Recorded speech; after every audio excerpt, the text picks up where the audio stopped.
The Jennings-Bet Chip Chase Stakes Group 3 over the straight 6 furlongs as they break away from the stalls. The early pace is put up by Al Bashir, and also Ramazan is racing forward. Right over on the far side, Never Just a Dream is also prominent. That leading trio being stalked by Kinross, who's towards the far side, racing alongside Spycatcher. Showing speed towards the near side is Cold Case, and he has Popmaster in behind him. Montassib at the moment is the back marker. Ballymount Boy is last but one. Willem Tway is last but two, and the racing already through the halfway point. Al Bashir has got the lead over Ramazan, who races in second. The far side, Never Just a Dream, is just in third. Cold Case in fourth. 5,000 to 1 is now beginning to improve. They're then being followed by Kinross, who's been switched wide to the outside of the field. Then Spycatcher, Montassib with a lot to do over on the far side. On the near side, Willem Tway is staying on, just over a furlong to go. Kinross now coming through to just take the lead. On the near side, Willem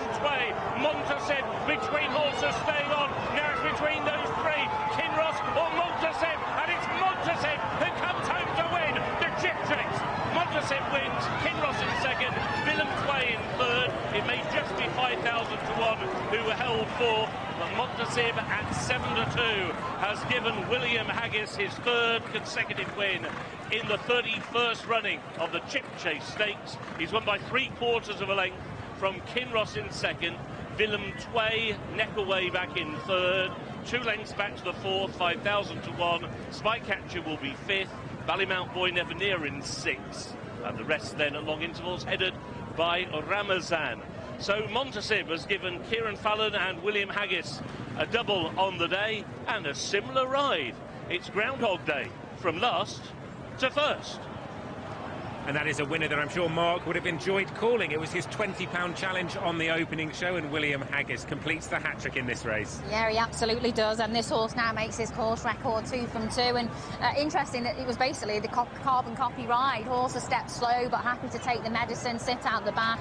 They've gone plenty quick enough, and this horse has, enjoyed siphoning through the field. Yet another really, really good quality ride, which is exactly what this horse got at Doncaster when he won on his seasonal reappearance, and it was the same ride. He had to weave in and out horses, he had to wait for those gaps, and he really come good to the fore. So really nice to see him, get bouncing back after last time. High draws have kind of really dominated over the last couple of days, and it's nice to see some of the horses coming from the low draws, but he seemed to love it today. Kinross, I felt like he was just maybe waving the white flag about 100 yards before the line. I think he just ran out of fitness. I know punters of Kinross will be disappointed that he got reeled in late, but connections of Kinross, I get the initial impression that they will be pleased with what he did there. Absolutely, he'll take a big step forward. He was still a little bit tubby around his middle, so he's ran a great race. I mean, he went there to win the race and just ran out of fitness, just before the line. Yeah, William Tway as well, we'll give him a quick mention. He's ran really well back in third. He's found quite a lot on ratings to be, getting there in the closing stages, really. But this horse has shown glimpses at many times that he's a group performer, and he clearly likes to be ridden like that, doesn't he? Tide the flow to come for the Haggas team on what is already proving to be a profitable Saturday afternoon. Sally Ann, all yours.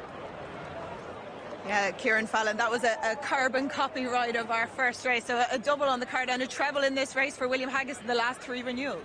Yeah, no, look, I'm so lucky to be partnered with a stable this strong and partnering good horses like this.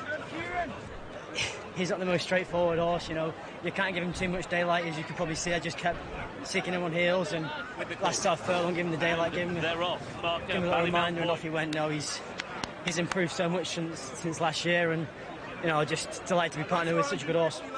And it takes a lot of confidence to ride him like that, especially when you're aiming for a horse like Kinross, who's gone to the front.